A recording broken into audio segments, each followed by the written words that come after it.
www.congotopnews.com. Mike, malali PC Silé Nango, explique-toi. Donc, bah, juste, journaliste, ça n'a rien à voir avec. Il parle du film, mais ça va m'accamoyer à Boussoto. Il faut expliquer en site. Tu vois que, Oza, innocent, tu expliques les choses au salé, mais ça, ça, là, chaque fois dans les États-Unis, Marius. Voilà, tu fais la même chose, tu expliques. Coco, ça n'a pas sauté. Pour nous, www.congotopnews.com.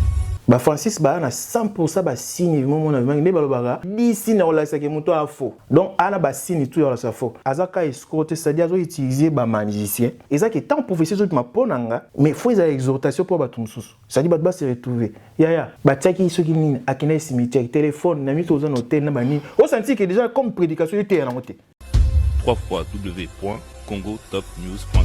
Denis Lessi Azamaïl, Denis les sols en attendant le bagage. Denis Messi, Azamaïl était que pas à passer, Azamaïl est pas à tanguer. Aza politicien, pas ça peu politique. Donc vieux Denis a un comportement américain, c'est-à-dire ceux qui faut battre les kaku na RDC président. Pour qu'un intérêt États-Unis ba tia. Donc vieux Denis pour naïe, ceux qui montent à mabé, a soigner bien. Via au bundele a soigner les ti et a ba so ba bébé donc il est prêt à tout. www.congotopnews.com. Il parle trop même là côté. Il m'a fait ça attention pour bavouer mes bébés. Il provoque, mais héritier il est toujours sain, tu vois. On est problème là, on va faire danser dans miso, il y a un petit créer problème. Je pense que nous sommes là et ça n'a pas de provocation, on cherche des sources. Blog est méga belé pour eloba. www.congotopnews.com. Magana ba ba ça ça ba vie mo boy na kata wenga solane mo boy bani. Ah bon? Alors solane mo boy mais bo ba vie na respect pour pas écouter moi tout na vie. Oh, les camions ya respect bandi sous. Pour respect na ce bandi za quoi kuchola. Tu vois? Et ça manque de respect a tendance sur la te wenge yemo boy za bection na wenge combat tout.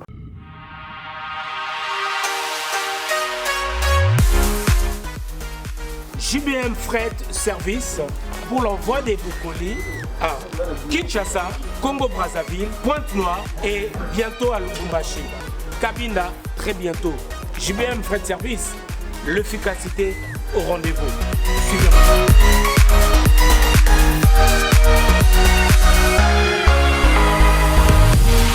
L'efficacité au rendez-vous, agence Yassur, agence Yangouya, agence Yabastar. Par le biso ni colline comme agitoko. Colline comme en assurance. Yagana JBM Fret Service. Pour na ba colline abino Kinshasa Brazza partout. Aux agences Yabastar. Donc ne de yeboué. Tu es dans ba colline. De bo mo na sima bodo donc kende peso comme kitoko. O ezali agence ya ba miibité. O ezali na assurance ya makasi, même ba kiti, même ba frigo, même mituka. Soko po lingi pe ndaku pe ekokoma. JBM Fret Service, l'efficacité au rendez-vous. Betonabao, différence, Yéna, il y a du sérieux ici. Pour tout contact, veuillez nous appeler au 01 89 16 42 09. Et pour les clients se trouvant à l'étranger, nous sommes également joignables via WhatsApp au plus 33 6 64 06 61 09. JBM Fret Service. L'efficacité au rendez-vous.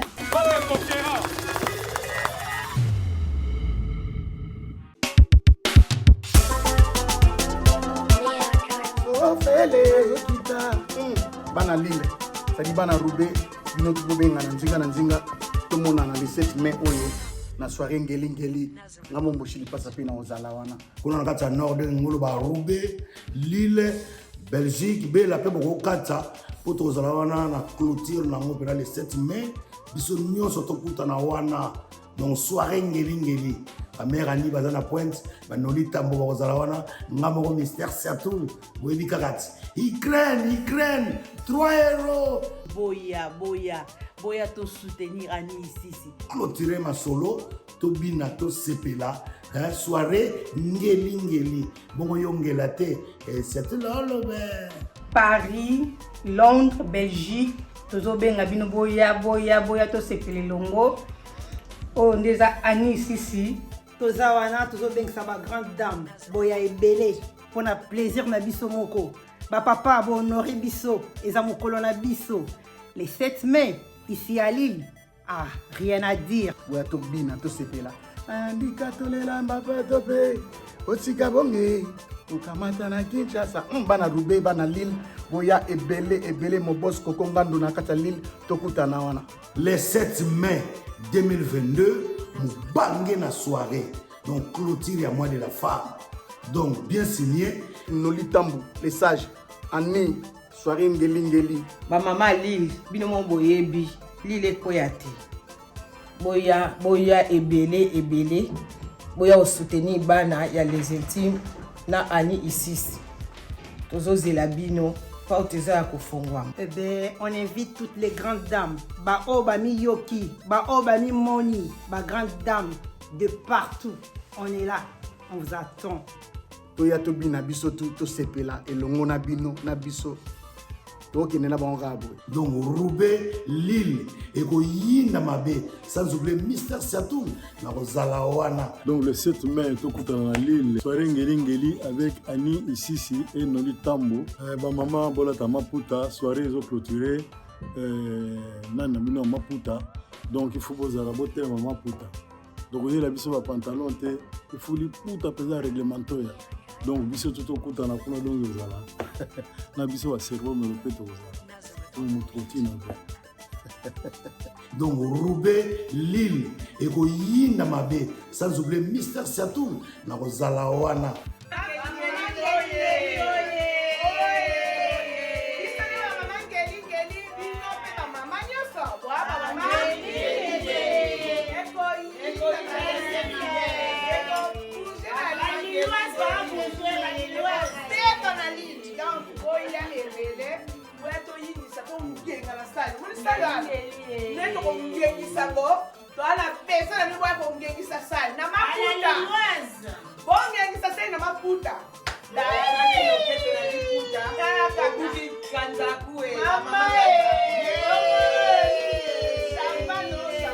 Maman Ngeli oye. Maman Lili oye. Maman Roubaix oye. Otumboli Noli.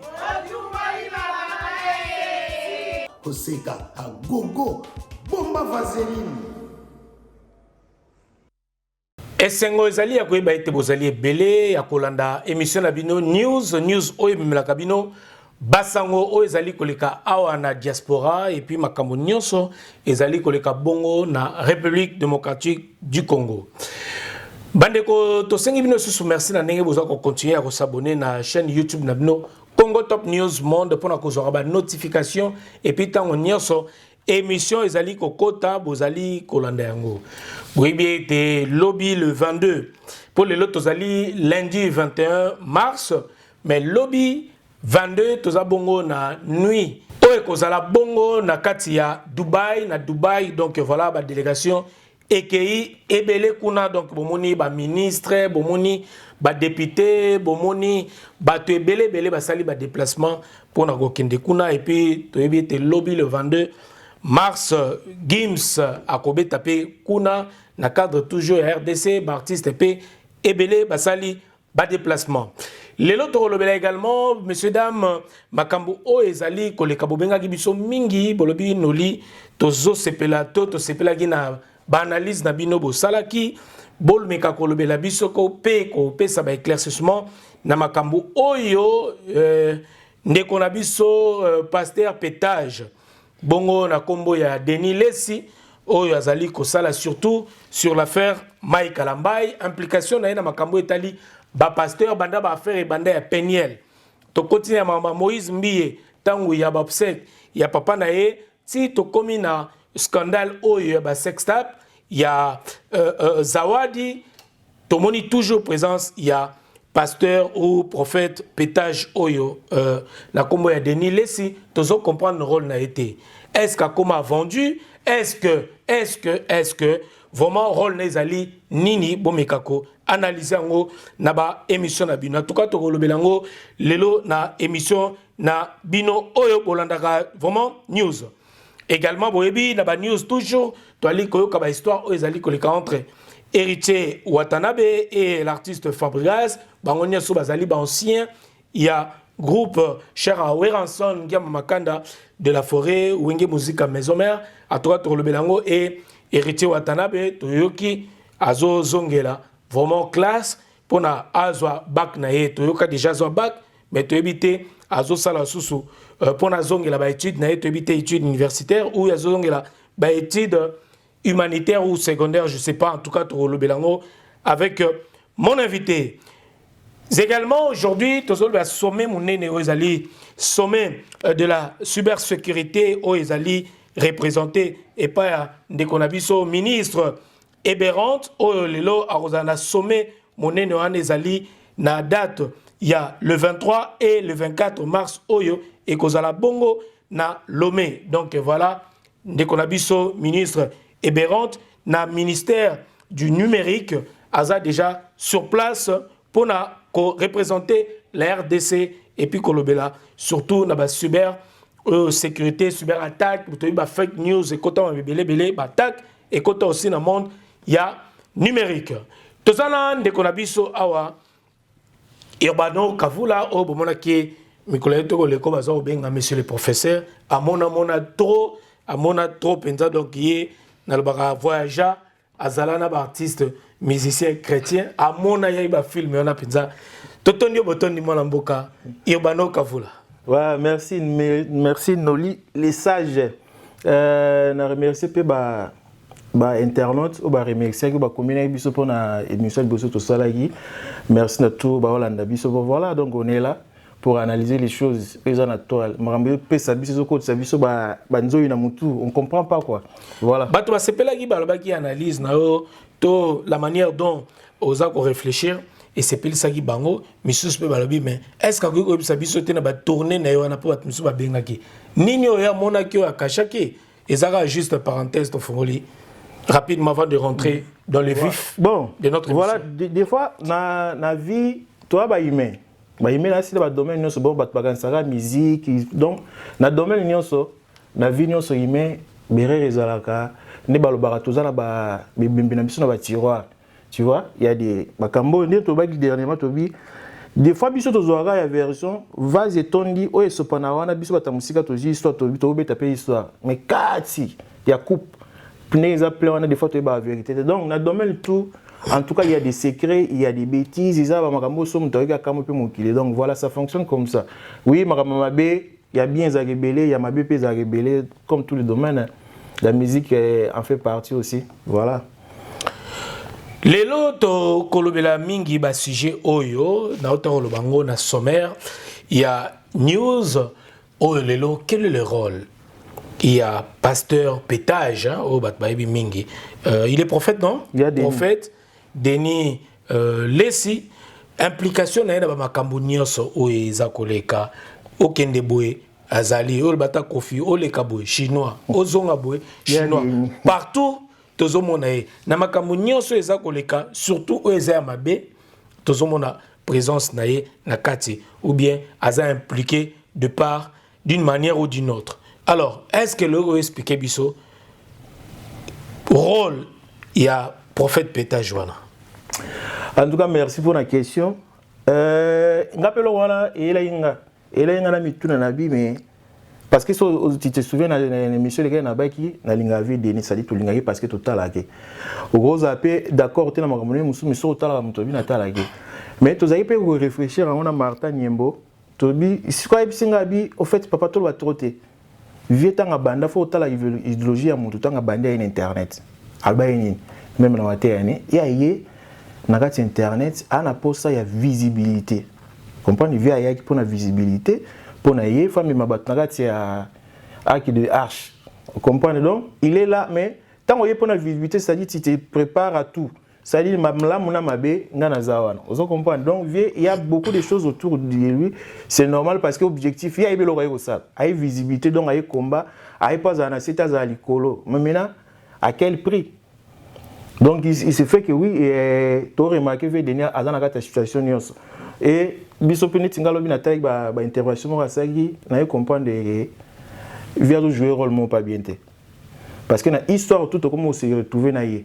C'est-à-dire son abina banda point musu c'est ça que azoya ne bandi to c'est la vie depuis la jeunesse to parler de la terme mot la jeunesse oui aye pour dénoncer bablo on fait un certain milliers na baron parce que y a des pasteurs prophètes na milliers ya pastorat yem taye histoire y passé là sur événement moi minene et comme pe na tamo bat baba dini ça zaki anzambe to azaki anzambe te y a pe makampo ya banzondo na wana prophétie na et le baba derrière lui ils a rappelé mystique quand on y a ayo comme le roi mutumo na kati ke pasteur mo kayi la tsebon ke e amaka msupi mo na biso passer to abatu na bima pe na basi na melaka pe boye donc tout le monde dit yé au moins zone di mama kam nae et il dénonce alors que la misuba ça va hypocrite ça au balinga mo mingi parce que bon aye ke na melaka 20 expliquer albika ba massa na ngape bile ba melaka faut za lokolanga na melaka na ondima so poza na poselo ka ta bière melaka bière na yo misuba linga musique makasi au mona ke ko na ninga obata na bar. Donc il y a les gens qui ont la hypocrisie en fait. Il y a hypocrisie attaque milliers na biso il y a toutes les choses et au bino pe bandimi comme la biso pe comme la biso comme la bino et comme la pe biso. Donc là on a compris un peu les jeux via les routes. A pe ko nous dénoncer système pastoral ba comportement na bango auto monde arrêté mais ils ont affecté biso pe qu'on dit na biso par biso tant que bandimi l'église. A dénoncer ba pasteur ba cérémonie ko lobela ba pasteur Mutombo a lobela ba Walesa. Mais là on doit comprendre que Viesoka a dénoncé mutu. Ça les émissions 3 4 5 émissions il parle des choses concrètes bolobi makambo ils ont fonctionné boy. Moment la hermo vie de la zone les biso non na solo déjà la vie Mutombo boni ba vidéo ba kenai qui pas na range tout cas ba fandi ba li. Ce que yo solo yo ipse biso makambo mabe tout le monde qui faut se préparer. C'est autant yo solo le liembon. C'est comme biso peuple toi qu'est-ce que nous a à voir. En même temps Walé ça c'était la même chose. Il a dénoncé certaines choses à lobby. Après, on a tout sauvé, tout comme bien tout le monde. Mais viens comment il y a. Ça dit que c'est quoi rôle nos océans. Aux oya pour au fond voilà, au peuple a dit que taba makama bebo kinzelo te parce que oui, tu dis que yo okenda kotambola rapide na banzia mon suspect tout le monde moi clair, te biso mo tout tonga yo tout le bela. Le temps tu reviens pour nous expliquer si la vérité, on te croit. Mais si on expliquer biso vérité. En même temps, yo na mutombo subo solo oyo ça biso que non azani ndenge na okanisate. Aïda don di pasteur mo ya limité gar a présenté biso bidon ngane tozawa to ba prophète mi ba na kin yena ngai après aussi ba 20 000 ba 15 000 arrière mo on a donné sous ba ko na souté akomo boy kele ba jeton tu vois donc on commence à voir c'est-à-dire to sentir que corruption et ça na commis azaf oui facile il est corruptible en fait facile na facilité au saranate vivre chose bonne en maçon et aller là bon des fois bon ils ont le surtout que biso sur linga bon ouais mais après to comme on a que langage ils ont changé donc mutu vrai mutu aya raté à lobby makambo yo après qu'il a changé langage na Walé ça a changé langage il mo ba lié parce que peut bien naé alo ba naé mama bon wala ko ba te kuto to yo ka kina kute o yo na munoko naé tu vois que to solo li asu singa bien après simbon Walé ça dondi pasteur nini na sikoyo na comme on le voit lobby na makambo ezole ka ya tatu ya Francis Joël Francis Tato Joël donc après une semaine tout le monde a vu marqué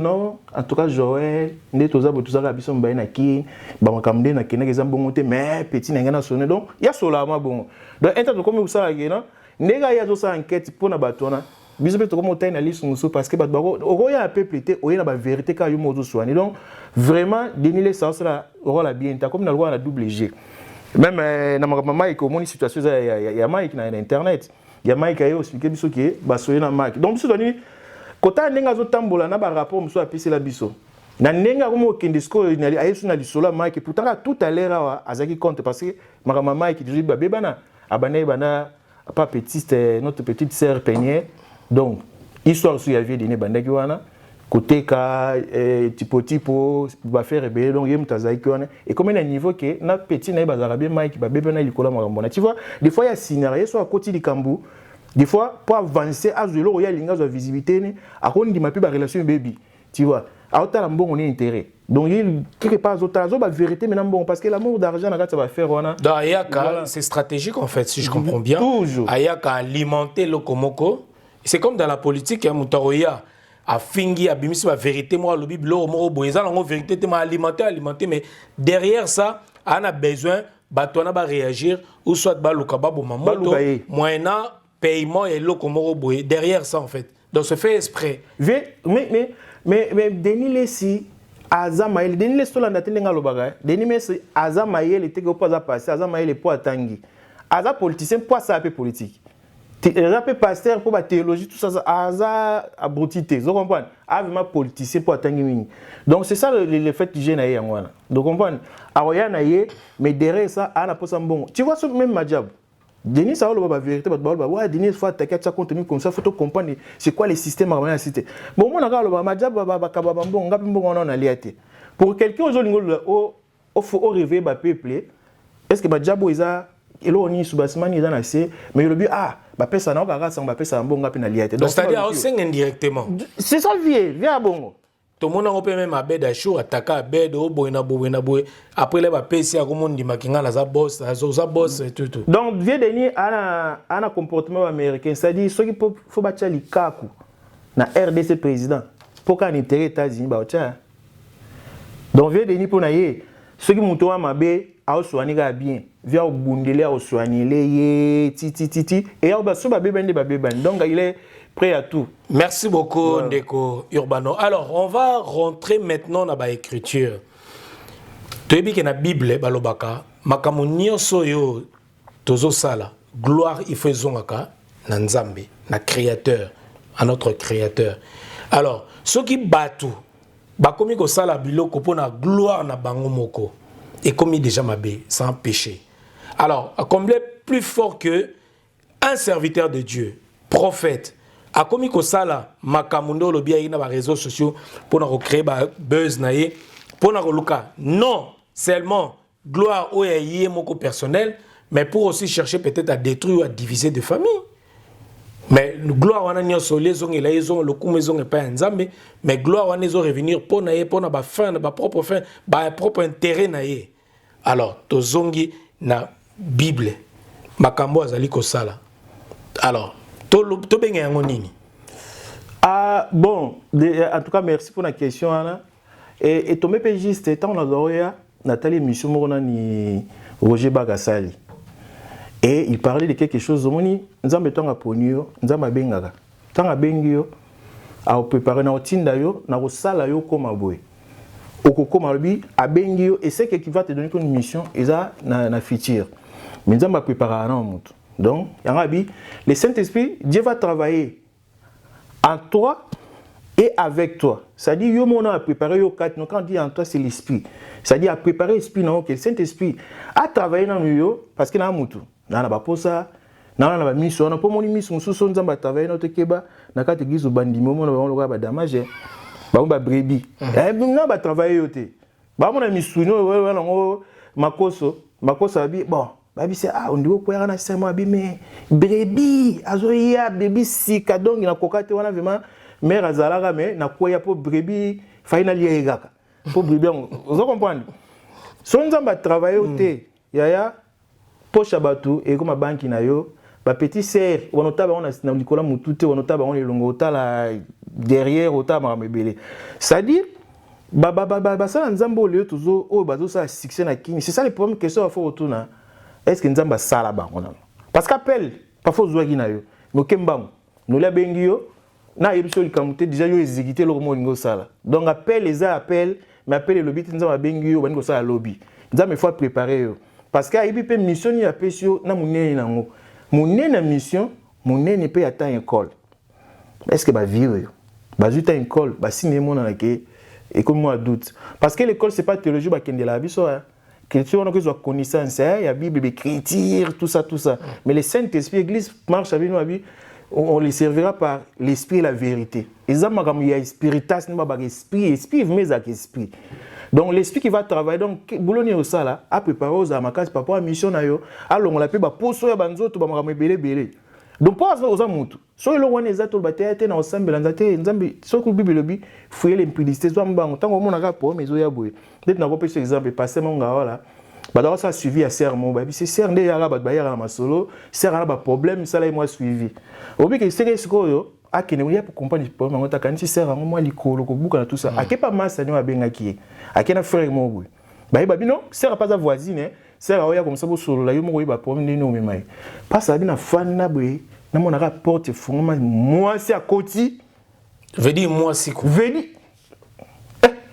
pas ça tout ni nani fi on a mtara problème avec ça protocole ba ya toke Abi frère, na ligne na ngati na fois na 2 minutes na moi sur na mon ami. Fouiller l'impudicité. Et alobi na bima ba c'est moi j'arrive na sur l'habillement à Kenda parce que senta que niveau ba coura c'est du physique. Niveau na yoka na la moi sur na présence. Na ligne na kuta na église na ngata luka ba makambo. Te akimi na minute sona azali na loko réfléchir te. Amoni fona kataka kopo ndeza boy.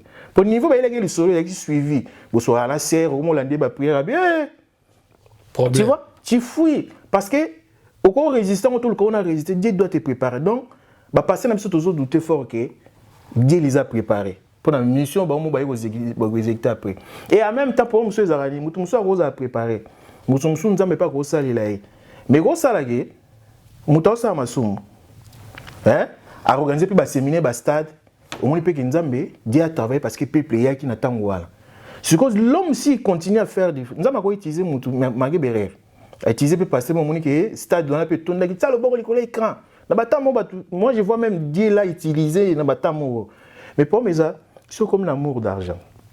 Au comme na ba comportement au Nzambe linga ate. Nzambe olongola welo ko onction wana. C'est quoi otika na nostalgie.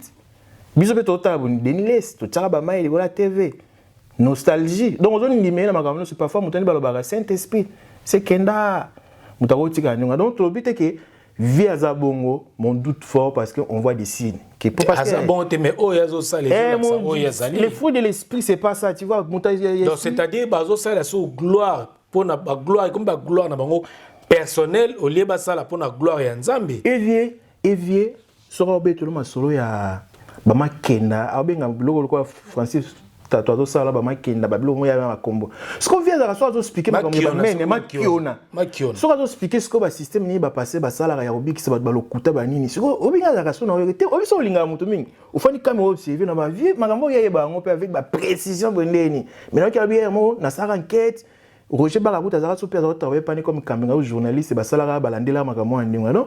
D'où on vient dans ba blogo moko tokozala to sepelera ni on peut pas être fanatique.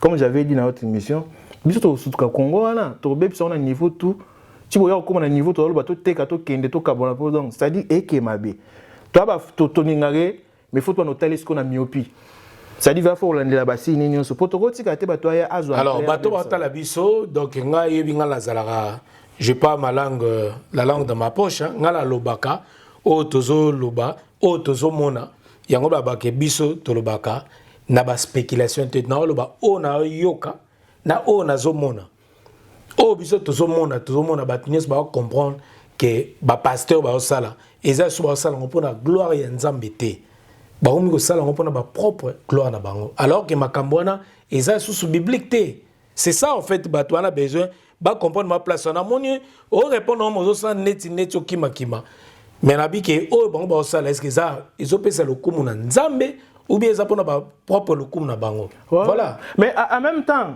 peuple dit faut comprendre makambo. On peut pas aussi perdre le temps. Ya ko kamwara batu. Yo ya Nzambe te ba misuba ya génération zo ya ga biso total mais na yo mo. Ça dit biso faut dans la capacité ya ko comprendre mutu muso moni vani. Obite le moto lo baga. Esprit na ngai si et on te kenda ngo likolo. OK, ça fonctionne. Sixième sens. Comme tu as au sixième sens nangai. Ngai mo esprit si. Ya ngwana ndeza ouais. Te lo wana yebi somba mo parce que tant ba Nzambe alobadi manière audible. Des fois to yoka ki yoki mais yo te mo dans lo yenge. Ah na lingato emo lekisi kambango. Sikoto zi Nzambe répéter le quoi radio no mo amsa na yo. Mais ninga fongola ko ndeka ko comprendre nzela na te mais biso des fois te bolingo désir.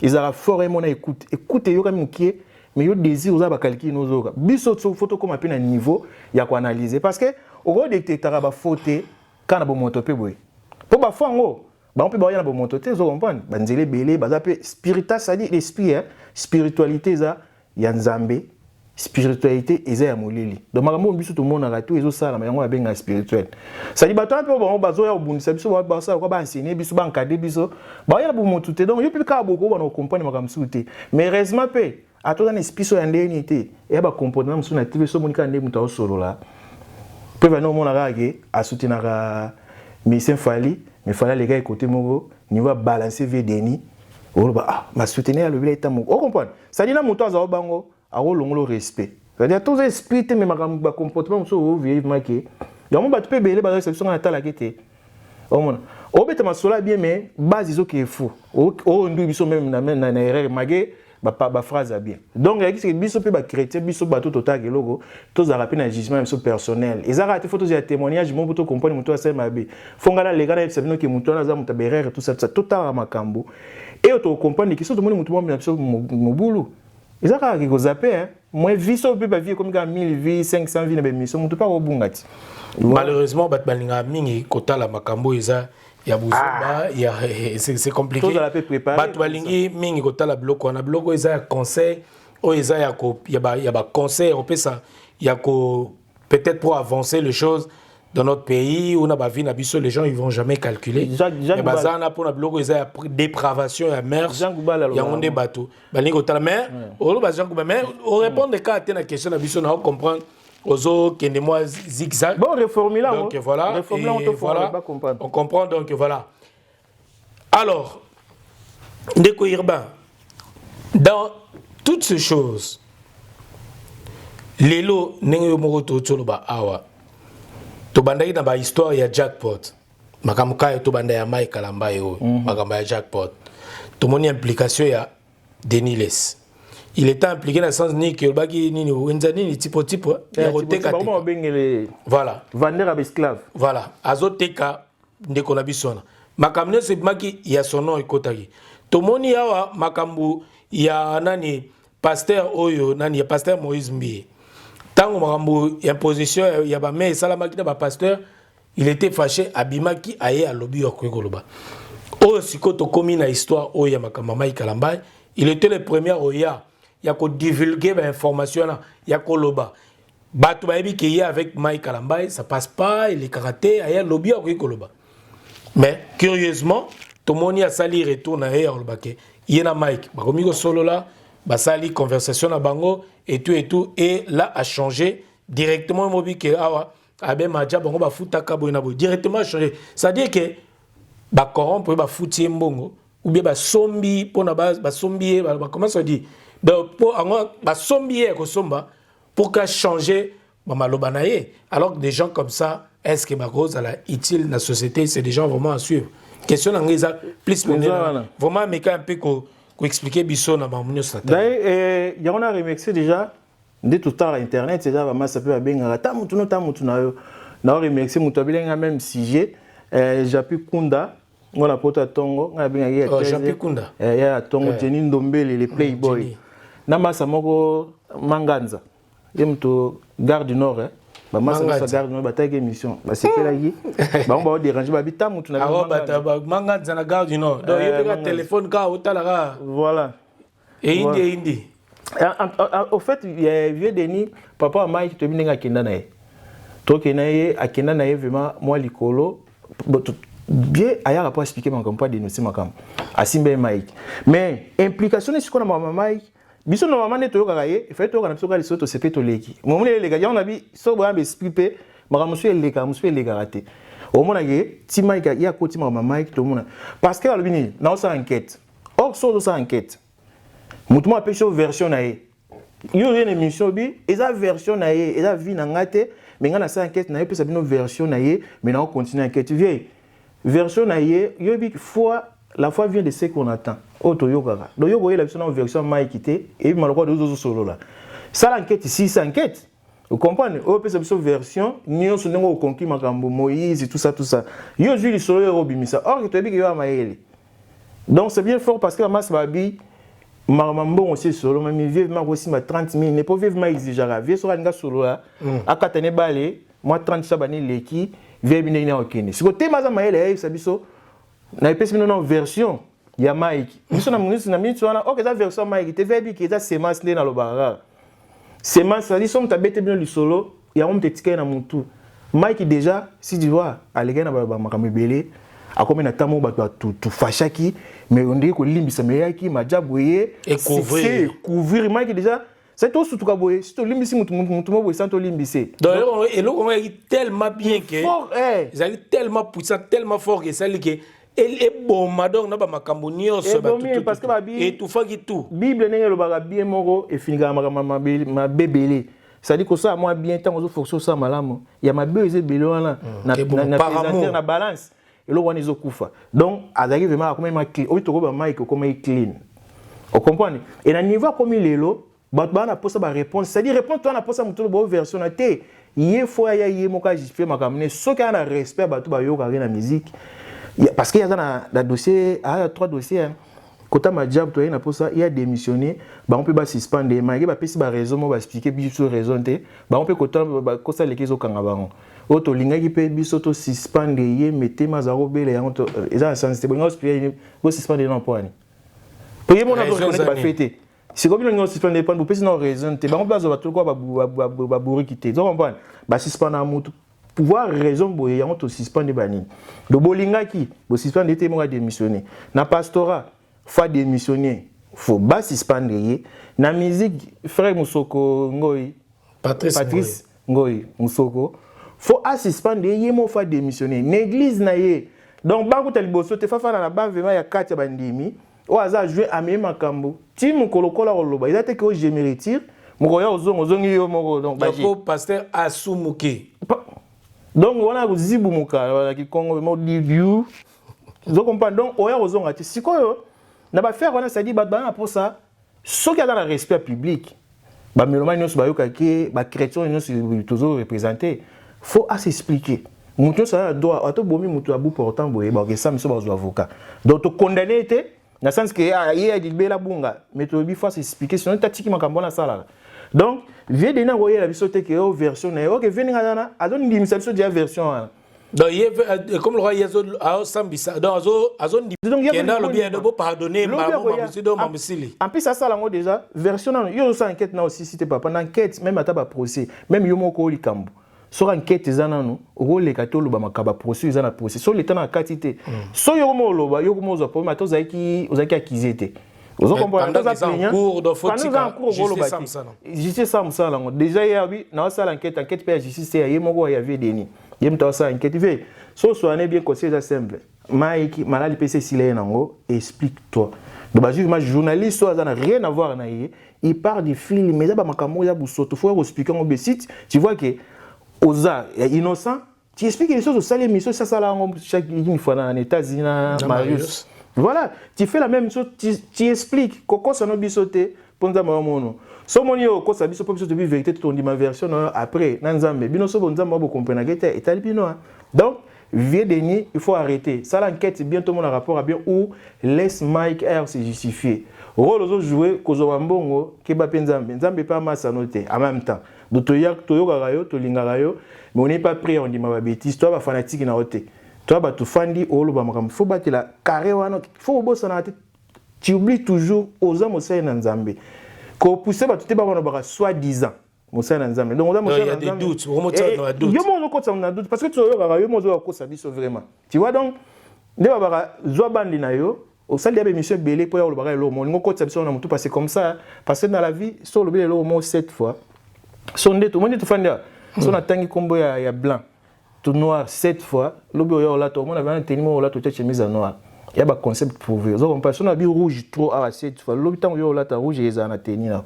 et c'est comme ça donc comme ça lobi long et kota ki tikali donc arrête de faire des émissions pour l'enquête qui n'a pas encore fini donc tika makambo tu ba jouer hier mo so na bien hier président donc longwa la makambo ozo sala parce que rôle on déjà comme un flou après yo mo to comme on a place bateau biso toujours condamné quoi. Voilà. Merci beaucoup donc Deko Urbano Okavula donc na conclusion autori koloba bato bakoki ko retenir nini na rôle o ezo jouer Ndeko Deniles. En tout cas dans le corps du Christ parce que tout ça mutumo ya Manzambe oui na Congo vraiment il y a un problème, il y a un souci. Papa moi lobi Manzambe na Congo comme le voit le pan ya bangala wana babenga banani bazala ba mère balinga ba jubu bikola bangala ba mongo abi église du Christ na kish ni comme le roi le pango ba mongo ça veut bango bunda ko swana me niveau taka église et comme le roi le pango ya ba mongo vous comprenez ça dit oui c'est vrai il y a vraiment des soucis au baba quand ça ba peuple bazar broutio qui toujours comprendre l'église toye baté même journaliste mo atuni mo Denis ici si ko to kende wa abi obo ya pananga journaliste buta créer toya ni abi bo l'église ngo za ngo boya pananga bive toya ndeni ça dit l'église est comme un problème. Donc, peuple de personnes qui ont distribué ce moto découvert nous avons pu n'engager na biso moto to miko ça m'a trop. Parce que l'église en plus en même temps quand l'église a un problème, les églises ont miné limité résidentiel, limité industriel, bandande Roger le barakota bandal. Vous comprenez? Les bas matete. Quand ba o bazana na impact wana o bang bang ba konta ba memara masse, kaka bango mutu bana ba pomme serré photo vérifier en donc entre biso pe la qui c'est que faut le sentiment. Na minute so jouer fanatique pour nga na zaka ya Moïse. Pour nga na zabo jouer na fanatisme, mais fanatisme mais mailo te.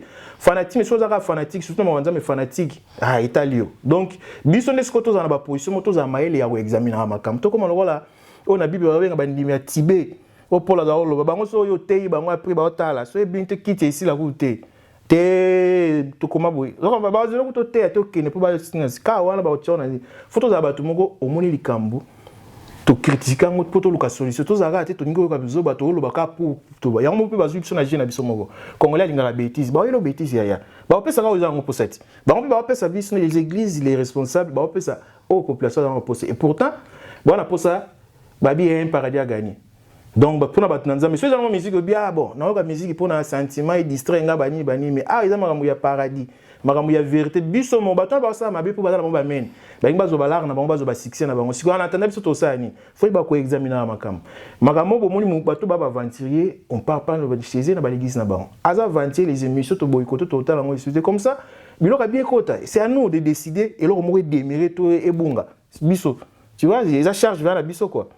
Voilà, merci beaucoup Benoît Kavoula. Alors car rapidement il y a prophète Francis Joël Tatou au Tomoni vidéo les qui kuna ndika soki nini sali boy apparemment il y a des voices sociaux circulé oh ce qui a benga qui ce qui est un garçon makambe belé tout ça. Quelle leçon tu peux retenir dans l'histoire?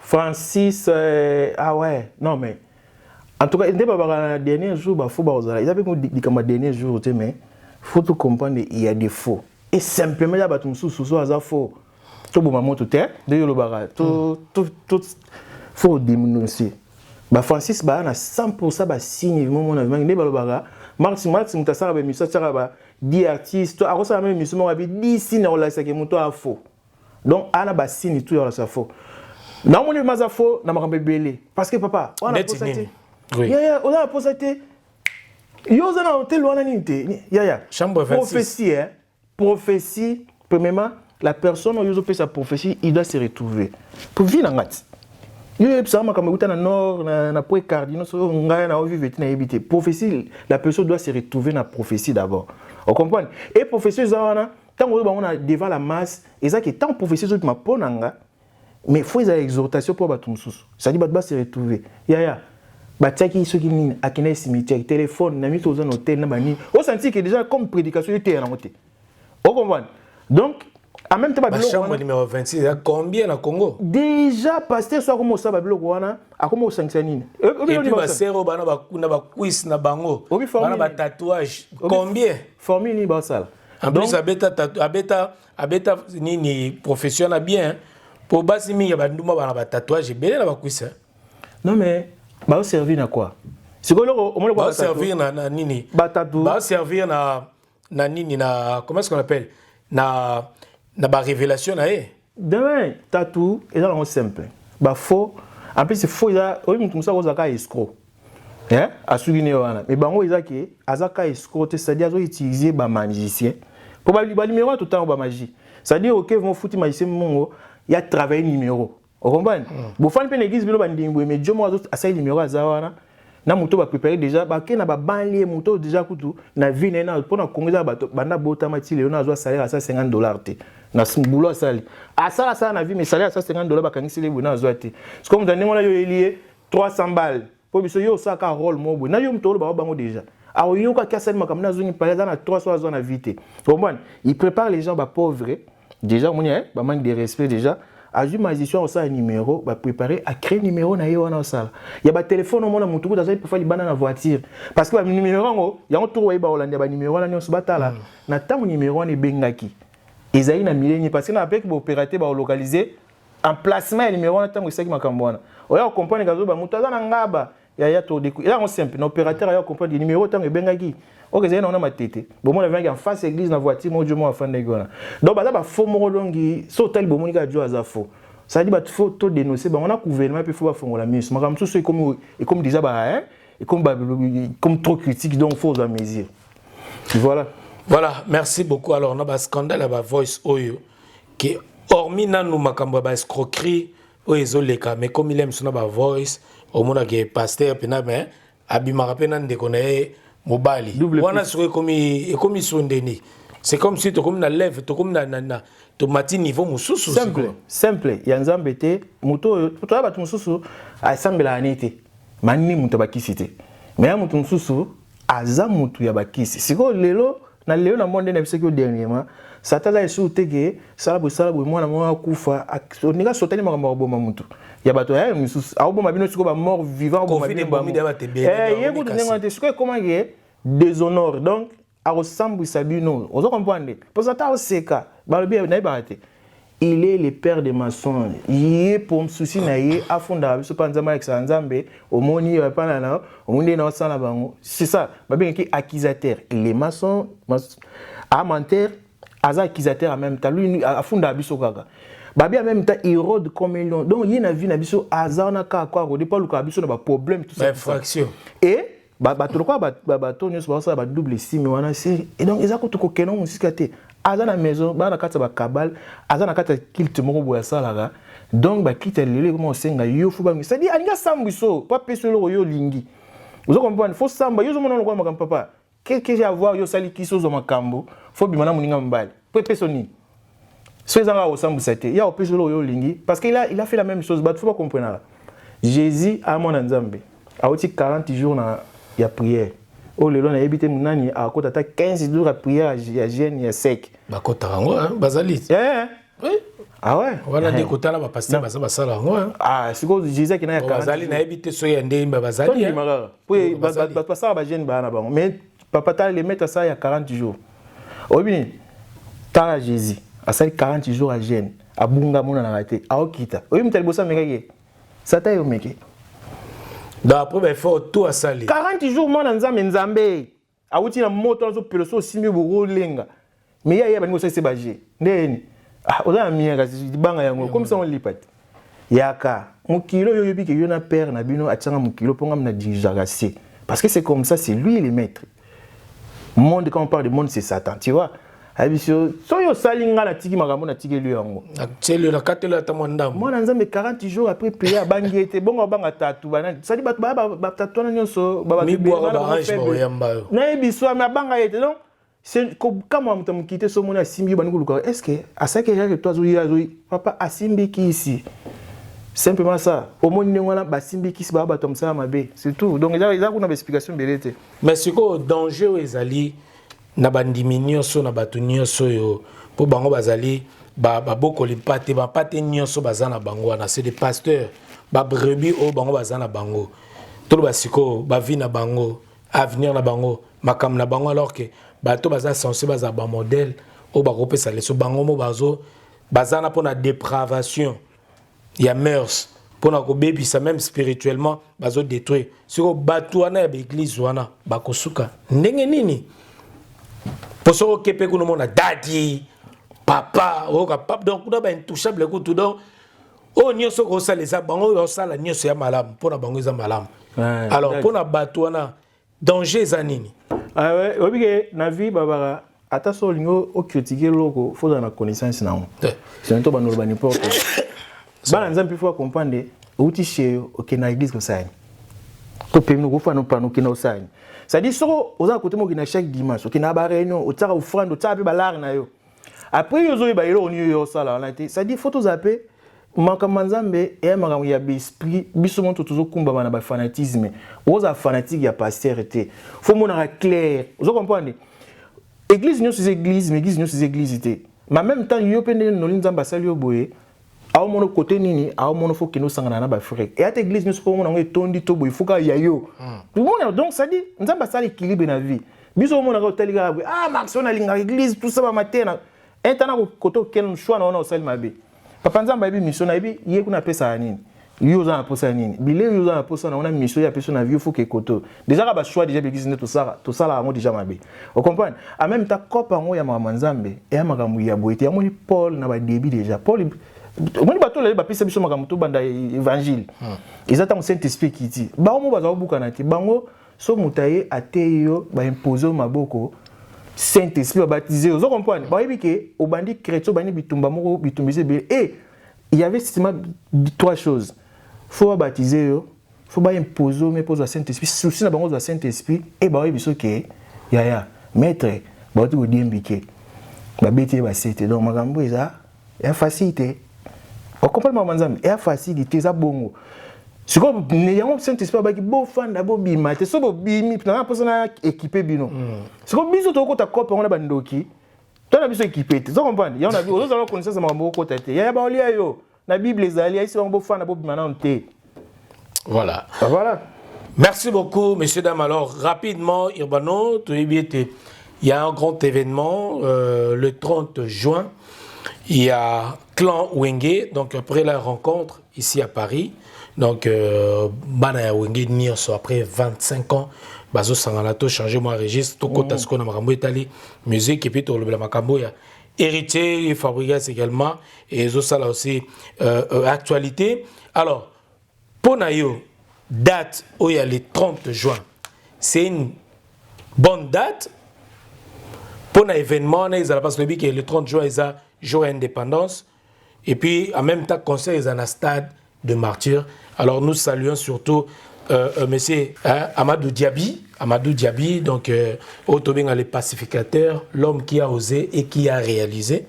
Parce que moi, je me suis osé, mais réaliser aussi, c'est autre chose. Oser réaliser. Ouais. Amadou Diaby, donc voilà les pacificateurs. Donc après plusieurs tentatives, il y a eu qu'on réussit vraiment à réunir tête wana, Wenge wana, les 4 administrateurs, à Wenge Musique à 4x4, BCBG, Pentagone. Donc voilà, donc une seule date, le 30 juin 2022, un grand concert et il y a rencontre, il y a Wenge Musique. L'idée wana. Au Monengondeni et surtout la date du 30 juin. Le 30 juin. 30 juin, c'est l'indépendance, non? Tout à fait. En même temps, ouais. Et moi, tu as un angle, moi, spirituel, au monde, et solo, il pas aller. Wenge déjà, et comment on a d'âge, moi, on a vu sur le FC, on est Wenge Panzana. Et comment déjà, Wenge musique est comme synonyme à séparation. Bateau, il simbi souté, ce qui au tuninga, on a vu sur Wenge. On a vu Wenge. Donc, ok, ça, c'est une longue histoire. Je comprends, allez-y comprendre. Wenge Panzana, ça dit, bah, vraiment, symbole. Il y a séparation. Ça dit, bah, tout le monde va kabouanaté. Bah, il y a un souci. Bah, il y a un souci. Niveau va kabouaner ça, là, souci, ça. Tu vois, bah, blême ça, là, bah, des autres de ça, là. Ça dit, fameux Ali. Alors, même dans la émission, nous sommes dans la Bible, Wenge, tu vas banda polémique. C'est-à-dire, dans les Wenge, tu vois les polémiques. Bah, séparation, comportement, la mission, nous sommes malheureux, bah, tout le monde est l'élité. Et banda vraiment à partir à Wenge. Donc, moi, je pense que pour 30 juin, ils ont journée, mon pays, il y a des Koufari Belé. Donc, là, il y a indépendance, il y a libération, c'est synonyme. Il faut coller les logo, tout comme ils sont dans réconciliation. Parce que Wenge, ils ont gagné le logo et Kabouanaki. Tous ils sont tenus là-dessus, comme Wenge Panzana, parce qu'il y a eu la réconciliation. Après, il y a eu la réconciliation, tout le monde a déjà mis sous des mois proches, Jibena Yini. T'as surtout si on a histoire, Jibena Wera, réconciliation, on peut banayer, Bazaroyo, on a attendu, tu vois, famille, Bunda, Badakoufa pour Nabango. Pour moi, des fois, il y a des gens qui sont arabiso, ils ont un maté. Même temps, ils sont séparés. Comme on a Wenge, ils sont imaginez où il y a un accident.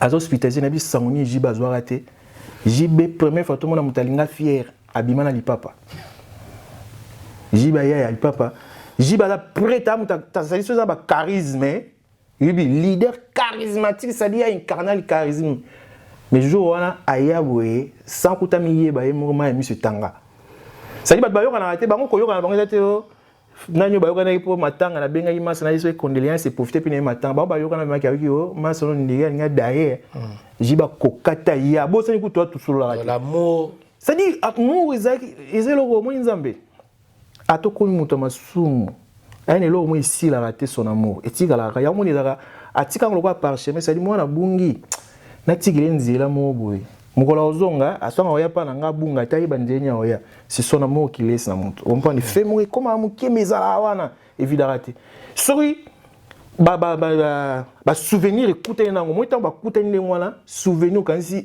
mutu na ngai to banda kala banini ça dit sentiment émotion moye des bons moments oui bazala ba bon moment tu vois déjà réconciliation so ba kanisi ka lo mona ke on peut plus parler de Wenge Panzani alors compte tenu pe ba 30 juin bon et là, on peut se souvenir à bien. Pourtant, tu vas te voir les pendant, mais avant tout, les pendant, les bitumba. Vous comprenez?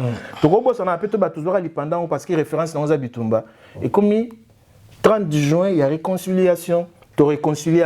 Parfois, tu as Mindele, tu réconcilies à Bissomongo. 30 juin, 8 tomes, 8. Voilà, c'est le jour de la réconciliation. On a quatre Congo, il faut tout le monde réconciliation. Et puis, ça a un mot positif. On sera plus positif, il faut donner la négativité. Tout le monde s'en appelle 30 juin parce que là, on a souvenir à bien. Donc, il y a comme réconciliation. Voilà, et là, on a bien rebaxé à 30 jours. Voilà, on change des choses. Alors, en tant qu'analyste technique, ni une stratégie négoce. Là, est-ce que la Wenge faut pas maman na kata Congo, ba petit conseil be faut pas bimano mo li banda ba ya si comme répétition mo par exemple, li banda place mo pour les boya ofto ba noto ba ni mu pepe ya sika wana musu sezoya stratégie ni européenne ça technicien aussi. Nenga pe na temela nanu avana kino na temela ba masa tuniti ba ferré ou dans la prochaine dynastie na temela fali parce que l'émission lobby magana ka ba masa sanga ba vie mo boy na kata wenga solane mo boy bani. Ah bon? Alors solane mo boy mais bo ba vie na respect pour pas écouter moi tout na vie oh li kamno ya respect bandi sous pour respect na ce bandi za kwa kuchola tu vois. Déjà, masa tout petit câble ko wana ngana na pibi na peso pe papa na kosa pe ba pibi ke yetete. Ozo comprendre? Pibi yete na Wenge bana. So la ni comme ça tu la bana Wenge libaya. Voilà parce que pour ma Congo zanini, journaliste aloba oh la ri dit comme ça, ça dit ba journaliste ba monsieur na biso ba kota na polémique pour la journaliste alobi on dirait ba oloba keboye. Aliyo pour mon même na question na obani ko attaquer muto parfois bwana problème. Na muto ngao na TV sutuki. Tu vois pour ani ba tunyo ka question ba lobi on dirait yo muto fa obeta na kanité. Non, non, le qui faille na bete na kani faille betate. Mututé mais journaliste même on dirait ba lo ba ki faille pa yo. Allié par ça ni. Donc même na PPA spéculation. Voilà donc il y a bien lobby. A bien lobby aller au attaquer tant attaquer ça ni frapper bateau ba na onda ba éviter. Au frapper faire au frapper. Ka question parce que faut sous na ba question na lobby. Donc on a ni les manque de respect na ba micro. Ils manque de respect à tendance sur la Wenge yemo ya ba action na Wenge comme batutu. Tout ce qui est bien, on a fêté, ça a souhaité. Maintenant, ça a idée bien, à souhaiter que bien, on va tourner un jour. Donc, moi, je pense qu'il y a biso mon pour nous aller réussite, biso photo longue là, bagarre. À conseiller que peut m'avoir bien, pour ne pas dire fallait le bail on gagne bien, mais moi, on a chose à mon tout le monde, aux déjà influenceurs. Il faut contrôler malobano. On va bien 80, mais dès on a 20, on a OK, baby si. Déjà, bah, tu me sur le fait de WhatsApp et date, on a tant qu'on va annoncer. Il y a pas de date. Le roi, c'est comme si ça qui a gagné. Est-ce que. Mais non, mais stade, biso peto tika makamboana ya. Atie pour ngana tie, pour ani atie, des fois on éviter. On est trop dans les humeurs des gens. Humeur ya batu so comme Hollande et changer zéro yo kende. Parce que son ataya otanga pour ani adongolinga. Donc enta ulugozo au perd du temps ya. Humeur amuto oya ocha après un mois. Oya ocha après des semaines, on s'en fout pas mais ali que badati ni ezali anduli. Vous comprenez déjà stade mutuza. Il a fallu, on veut qu'il faille et mo lwana mo a tourner makambo. Mais le Wenge musique a faut soutenir bango d'abord même il fallait pour pas. Je pense qu'ils n'ont pas d'accord, faut soutenir bango. Donc stratégie zanine. Na stratégie oroya pété na nostalgie biso to Wenge surtout ti stade obeta. Bo ça échec. Ça dit bon ignorer processus en marketing té.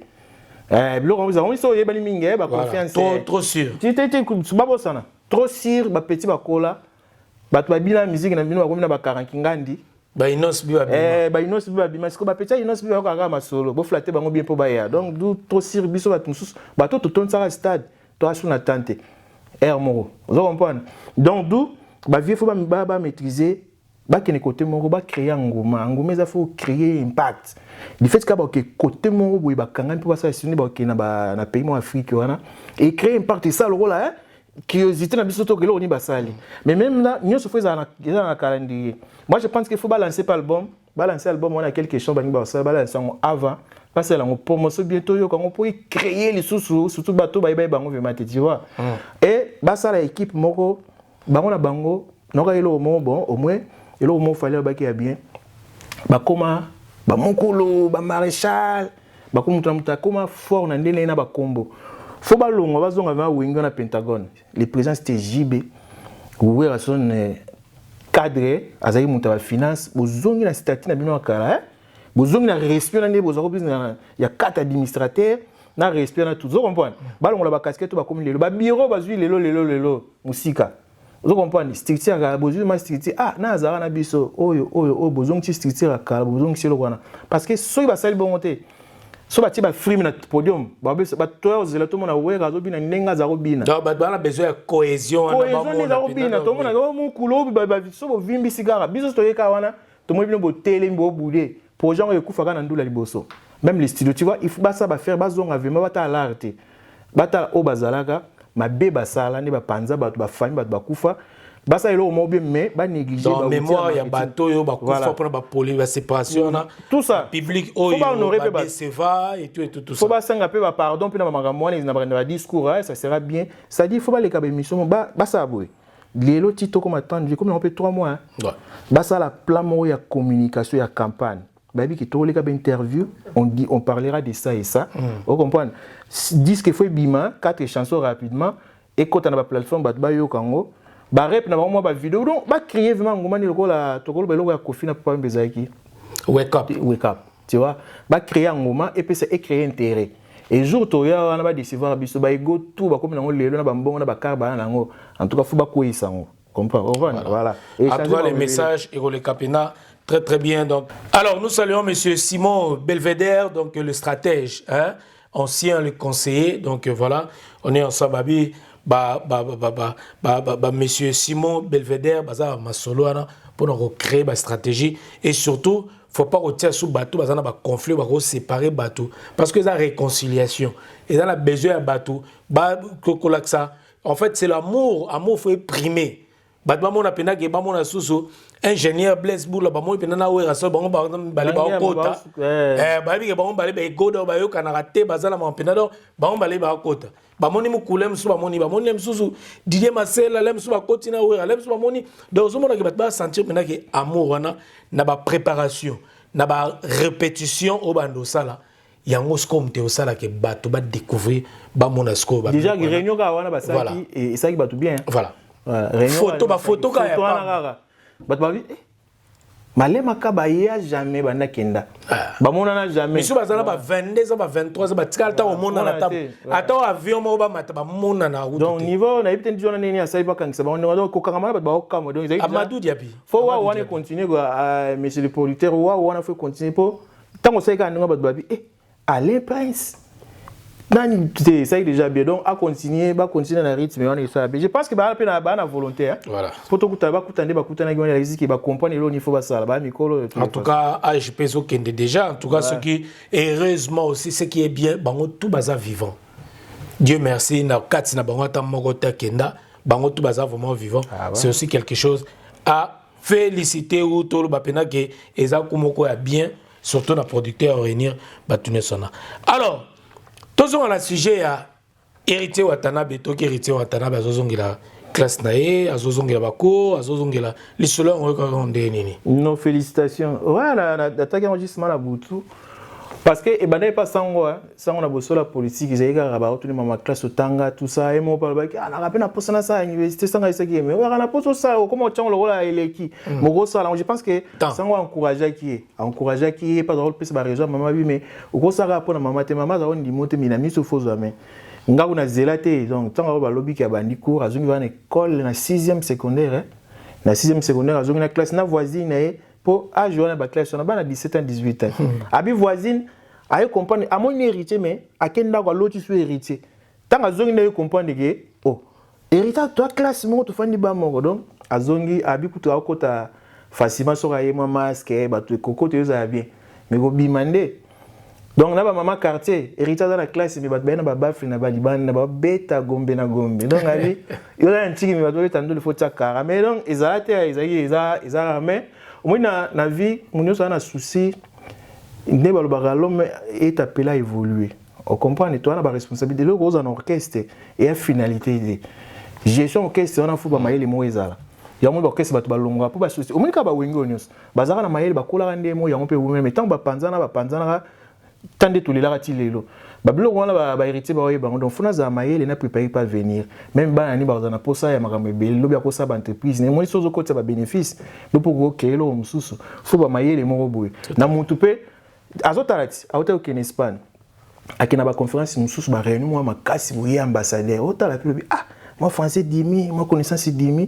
Mais nous avons affronté ma l'homme se découvre tant qu'on mobilité. Nous avons dit que nous avons danger mais faut se défendre. Donc à mon niveau ba compétence fait côte à peau. Son za mazo biso petit on okene makambo ke ba mgonso boyo kutana président officiel ba filmer mbange ya tête, tu vois. Donc non pas si accompagner définir dans la vie et faut avec sa compétence. Je pense que tout le monde peut faire la même chose. Qu'autant ici la raté. Voilà. Alors toujours quand ba polémique na bango na Fabregas, alors qu'est-ce qui se passe, Makambo, Tozoka? Et l'hypocrisie toujours, hein, il y a plus na milieu na biso ya ba, na milieu plutôt ya artiste. En tout cas, nini ezole ka vraiment, donc au héritier Fabregas bobazo wele la, nini selon banquette na yo. Fabregas a changé trop. Héritier, toujours ba érimer.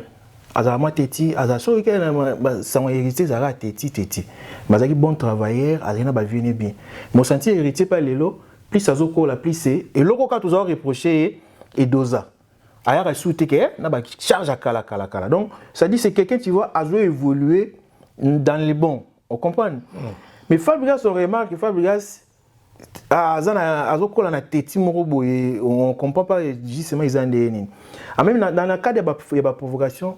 Chaque fois Fabregas a provoqué héritier. Mais héritier on dirait alinga mouton. Au moins sur alinga mouton. À chaque fois soka polémique moi bimiga na toile. Au moins les la réponse mon pour inda.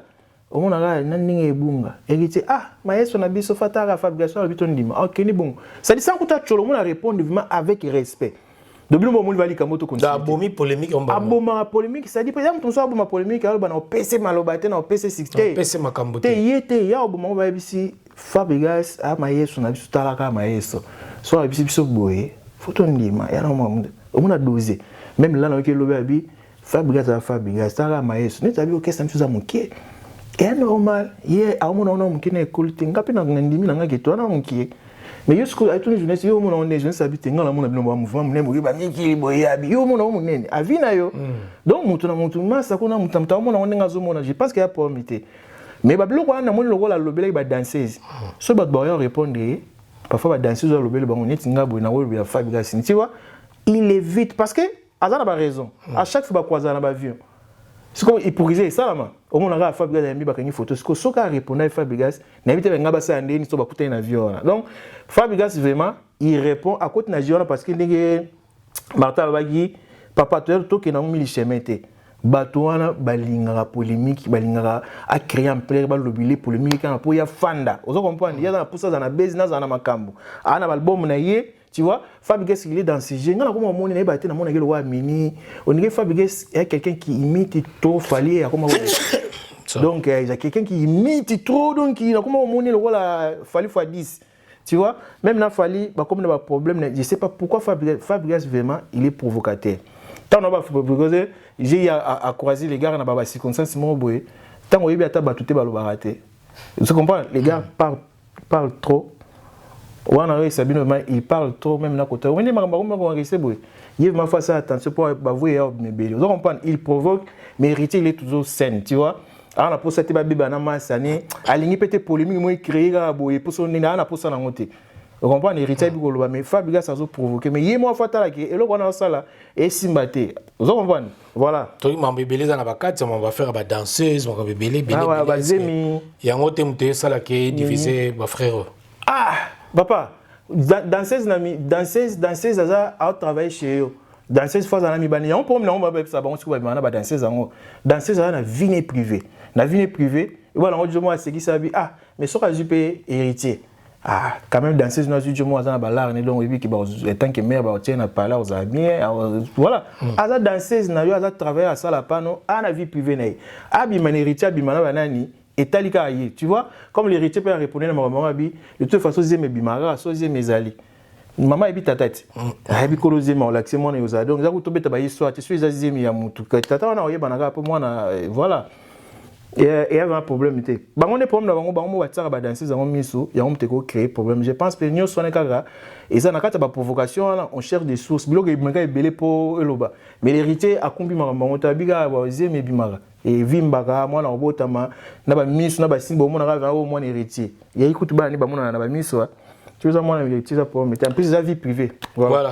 Merci beaucoup Ndeko Irbano Kavula en tout cas to comme na biso na suka rapidement et to kaki ba ototi na biso ba lettre moko awa ya artiste en danger otobi ezara ikuma mara ya nani Chaka Congo oya sengi na ministère na biso donc excellence monsieur le président de la République oyo to nanana a sengi la chancellerie des ordres nationaux, son excellence monsieur le gouverneur de la ville, où a sengi été ba décoré ba na wenge artiste nyos wenge où bazana concert mongo le 30 en tout cas clan wenge nyos a sengi ba décoré bango to lo belango lelo tepina to lo belango na ba analyse na biso eza koya donc Asbel artiste en danger société civile culturelle.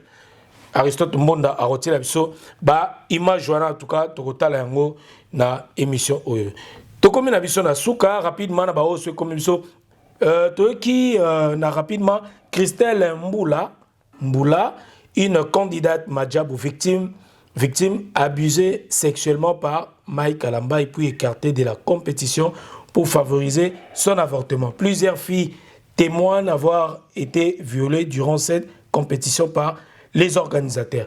En tout cas, ça va oyo batinde biso signé Daniela Runinga. Donc na tweet na ye oyo ataki yango. En tout cas, to la sabine yango mais to lobi eza confirmation te mais ça ba information. L'enquête fait ça là. To ko vérifier yango pena to yango. Donc bon comprendre un peu nyonso o ezali koleka. To comme na biso na suka mona mboka Irbano Kavula rapidement nini oyo koloba na ba congolais peut-être bosani et là moko yakobaksa nini oyo koloba rapidement. Ouais rapidement là biso moko tomiko sa matin na ba situation saison na ton internet ils ont divertir biso bien sûr mais en même temps ba faut ba luka information pe na formation na kati ya ba YouTube vous comprenez.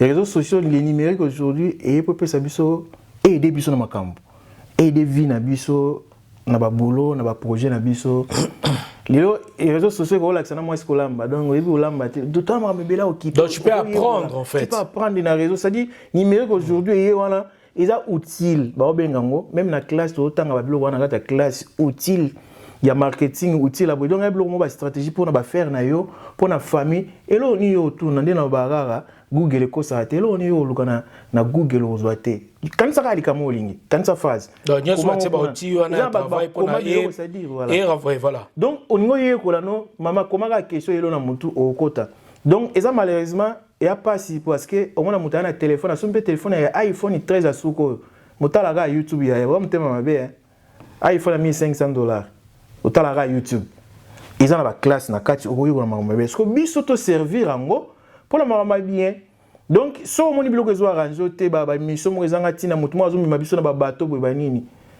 salama ka mususu donc to préparer ba vie na biso na réseaux sociaux yo na ndenge mo bo pesa un avantage na biso avantage ko zaka elengi te vie pe ko suka ga elo te na elengi distraction après voilà tout faut évoluer et là on a koloba yango to za moi vigilant to yekola mayele ne Jean Kubala za koloba on nge biso ba congolais mayele za kana mpaya pompa so ya kenit mayele ko za mpate mayele faut fane démirer voilà.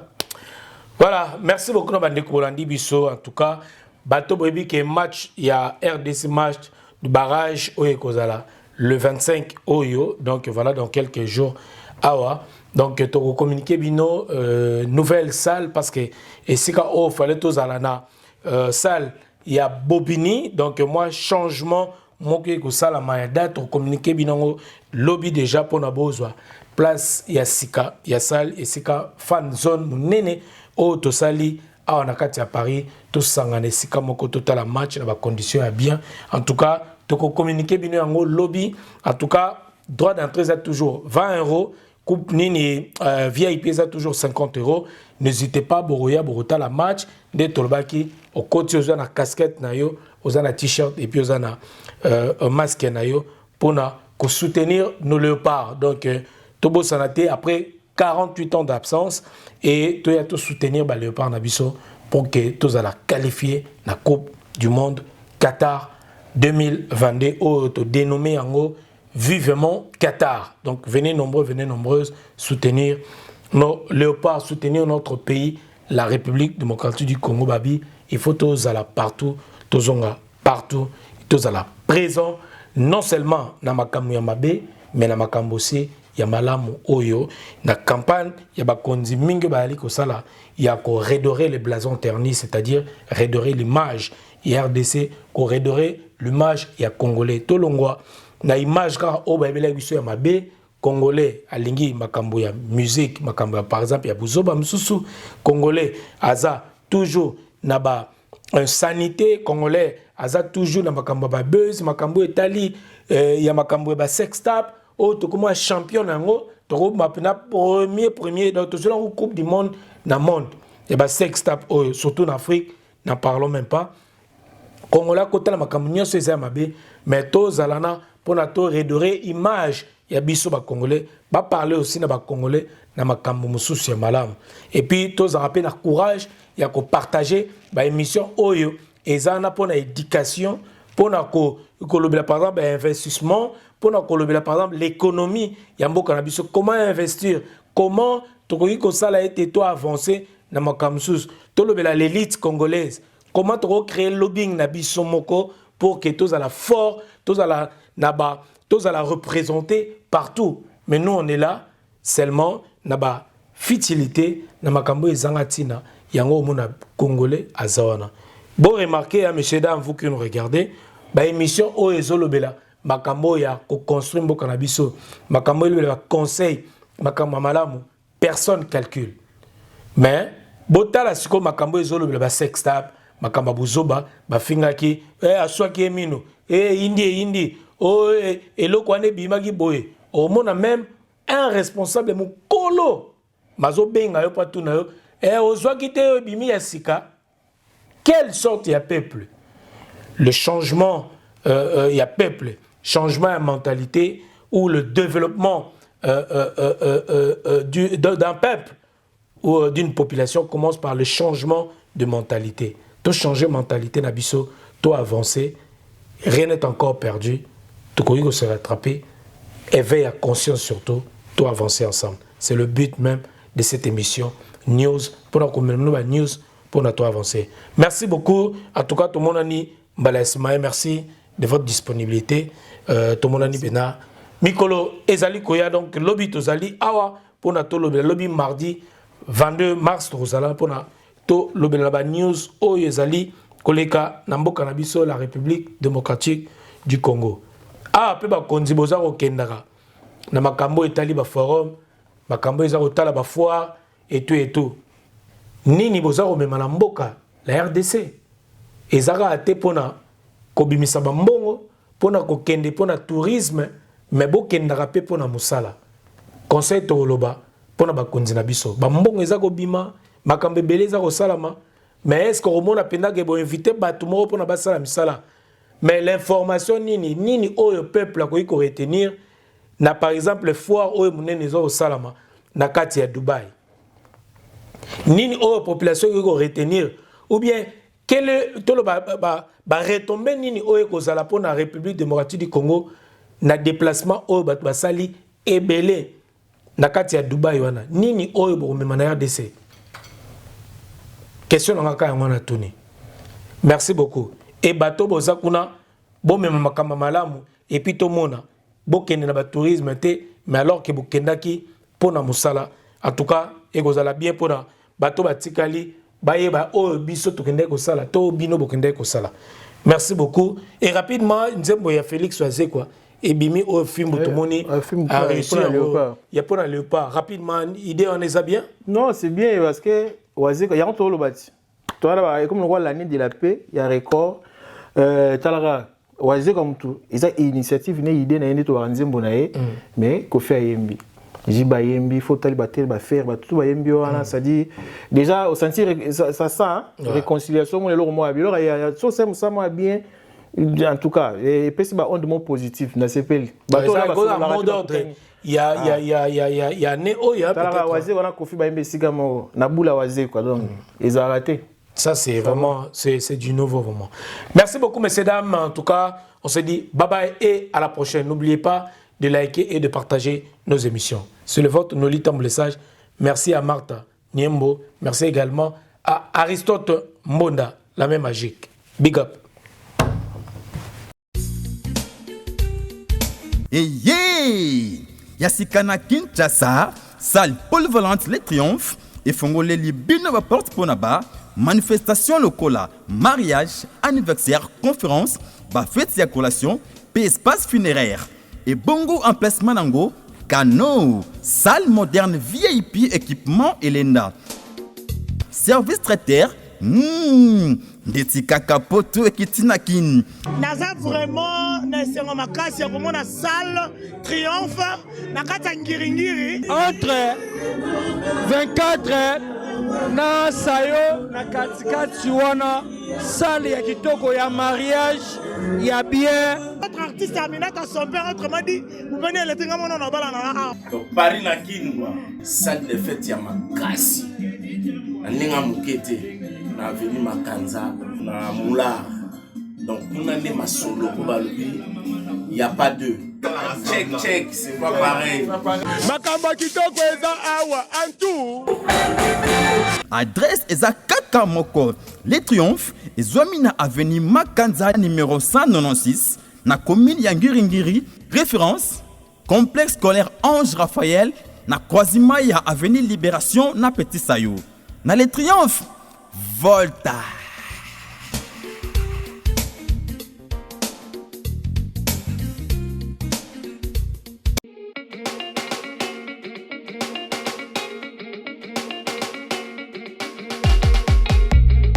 Pour la couverture de vos événements, mariage, anniversaire, baby shower, soirée, enterrement de vie de jeune fille, concert, deuil, reportage, vidéo et photos.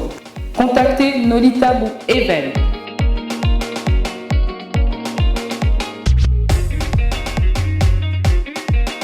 Besoin d'un bon maître de cérémonie et animation pour vos soirées de rêve?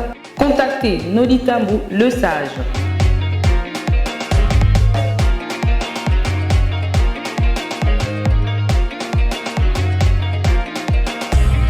Pour plus d'infos, veuillez appeler au 0033 6 60 58 89 56. Nolita Bou Event, c'est la qualité et la rapidité. www.congotopnews.com